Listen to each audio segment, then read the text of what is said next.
अरे यहाँ तुम मुसलमानों ने मराठवाड़े पे राज किया है, मुगलों ने पूरे देश पे राज किया है और राजा को आज भिखारी बनने की नौबत, आप अपना अपना खुद का वजूद संभालने के लिए खुद के समाज को बेच रहे, ये नौबत आती क्यों? जो राजा थे उसको भिखारी बनने की नौबत आप जैसे चंद गद्दारों की वजह से आई है। आज जो मुस्लिम समाज की हालत है, और सच्चर कमेटी ने तो जवाब दे दिया है कि आज दलित पिछड़े लोगों से भी मुसलमान बहुत नीचे के तबके में आ चुके हैं।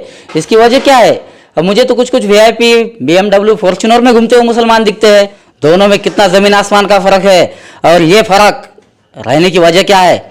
दोनों इस्लाम वाले हैं, दोनों मानने वाले हैं अल्लाह को, फिर इतना फर्क क्यों? गरीब मुसलमान मेरे एक साथ एक सफ में नमाज पढ़ने वाले भाई दिखते नहीं है इनको। अगर मस्जिद बनाने की बात आती है या कोई आपका जमात का कार्यक्रम है या कोई अपना इस्लाम का कार्यक्रम है तो उसके लिए 10-10 रुपये मस्जिदों से जमा होता है।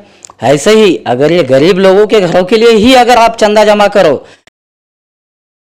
आप देख रहे हैं SDM न्यूज़, मयूर रज़ा अंसारी। आज हम लोक विकास परिषद के कार्यालय आए हैं और यहाँ के एक बहुत बड़े जिम्मेदार नेता ने हमें बुलाया है फ़ोन करके, और मैंने उनसे फ़ोन पे कहा कि साहब क्या बात है। उन्होंने कहा कि मैं वक्फ बोर्ड के ताल्लुक से कहना चाहता हूँ। मेरे दिल में एक वक्फ बोर्ड का दर्द है, मेरे दिल में वक्फ ज़मीनात के लिए एक दर्द है और गरीब मुसलमानों के लिए दर्द है। ये सुनकर हमें भी बहुत आश्चर्य हुआ और खुशी भी हुई। चलिए पूरी विस्तार से जानकारी लेते हैं कि ये इनका मकसद क्या था बुलाने का और क्या बात करना चाहते हैं। सर, आपके हमारे चैनल में स्वागत है। वक्फ बोर्ड के ऊपर आप क्या बोलना चाहते हैं? आखिर क्या बात है जो आपने हमें इतनी दूर से बुलाया? मैं पहले तो यहाँ के राजनेताओं से और सरकार से बहुत दुखी हूँ। दुख की वजह यह है कि आज जो समाज में चल रहा है, जो मुसलमानों की दिशा भूल की जा रही है, जो उनके हक की ज़मीनें हैं उन पे उनका अधिकार नहीं है। कुछ और दलालों को, यहीं के समाज के ही दलाल लोग उसकी नीलामी कर रहे हैं, उसको बेच रहे हैं। ये देख के मुझे इस समाज के रहनुमा बोलने वाले महमा लोग पे शर्म आती है। और ये लोगों को मैं ये समझाना चाहता हूँ कि यार भाई, आप रहनुमाई नहीं कर सकते तो कम से कम उनकी जो ज़मीन है, हक की ज़मीन है, उनके लिए क्या आप 10 बाई 20 का एक छोटा सा मकान नहीं बना सकते हो? और नहीं बना सकते हो तो कोई बात नहीं, कम से कम दलाली तो मत करो, किसी को बेचो मत। और ये मुझे दिल में बहुत तकलीफ हुई और इसलिए मैं आपको बुलाने की कोशिश किया। सर, जैसा आपने कहा कि जो भी है कि वक्फ बोर्ड के ऊपर कहा, लेकिन सवाल ये भी है कि आखिर क्या कारण है कि हमारे समाज में जो पार्टी के लोग हुआ करते हैं, सेकुलर पार्टी के, उन्होंने काम नहीं किया कि मुस्लिम समाज के नेताओं ने ही साठ गांठ करके मुस्लिम समाज को बदनाम करने का काम किया, तबाह बर्बाद करने का काम किया। मैं तो मुस्लिम समाज की कोई बात पे फख्र करता हूँ।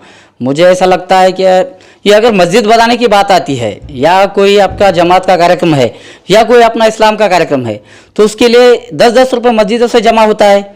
ऐसे ही अगर ये गरीब लोगों के घरों के लिए ही अगर आप चंदा जमा करो या कुछ सहूलतें निर्माण करो, या ये जो नेता है मुसलमानों के रहनुमा बनने वाले, ये करोड़पति है और इनको रोड पे के ही गरीब मुसलमान मेरे एक साथ एक सफ में नमाज पढ़ने वाले भाई दिखते नहीं है इनको।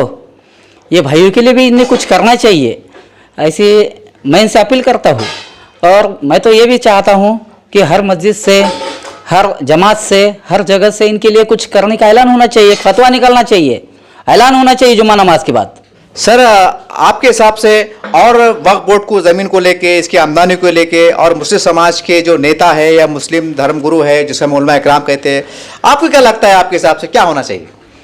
मैं तो ये सोचता हूँ भाई कि आज जो मुस्लिम समाज की हालत है, और सच्चर कमेटी ने तो जवाब दे दिया है कि आज दलित पिछड़े लोगों से भी मुसलमान बहुत नीचे के तबके में आ चुके हैं। इसकी वजह क्या है? अब मुझे तो कुछ VIP BMW फॉर्च्यूनर में घूमते हुए मुसलमान दिखते हैं। इससे लोगों की दिशा भूल हो रही है।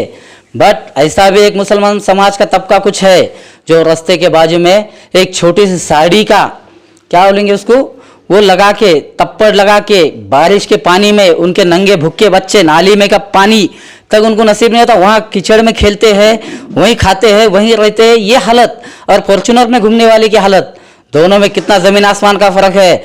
और ये फ़र्क रहने की वजह क्या है? दोनों इस्लाम वाले हैं, दोनों मानने वाले हैं अल्लाह को, फिर इतना फ़र्क क्यों? क्या मुसलमान कोई एक दूसरे का भाई सिर्फ बोलने के लिए है? एक दूसरे की मदद नहीं कर सकते हैं?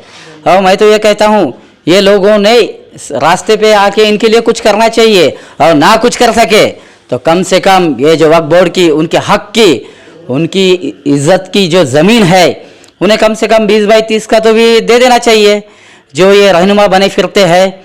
और उनके ताबे में जो ज़मीना है, और गवर्नमेंट को क्यों बेचते हो? यही गवर्नमेंट कल तुमको लात मार के सत्ता से हकाल देगी और पता भी नहीं चलेगा। ये मुसलमान भाई कम से कम आपका ज़िंदगी भर नाम लेगा, और उनके लिए आप कुछ करो, क्योंकि आपके हाथ में है। सब एक आखिरी पैगाम खासकर तमाम पार्टियों के मुस्लिम नेता और जो इस्लामी जमातें, उनको आप खुलकर क्या बोलना चाहते हैं एक लोकशाही माध्यम से?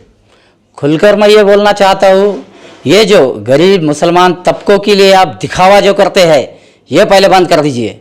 ये दिखावे से मुसलमान असल में बहुत गरीब होता जा रहा है। इतने हालत क्यों बदतर हो गए इनके? अरे यहाँ तुम मुसलमानों ने मराठवाड़े पे राज किया है, मुगलों ने पूरे देश पे राज किया है, और राजा को आज भिखारी बनने की नौबत आप जैसे जो अलग अलग टुकड़ों में जी रहे, अलग अलग इसमें जी रहे, आप अपना अपना खुद का वजूद संभालने के लिए खुद के समाज को बेच रहे, ये नौबत आती क्यों? जो राजा थे उसको भिखारी बनने की नौबत आप जैसे चंद गद्दारों की वजह से आई है। और ये गद्दार और गवर्नमेंट में रहने वाले लोगों से मेरी नसीहत है, ये छोड़ दीजिए, आखिर में मुंह दिखाना है।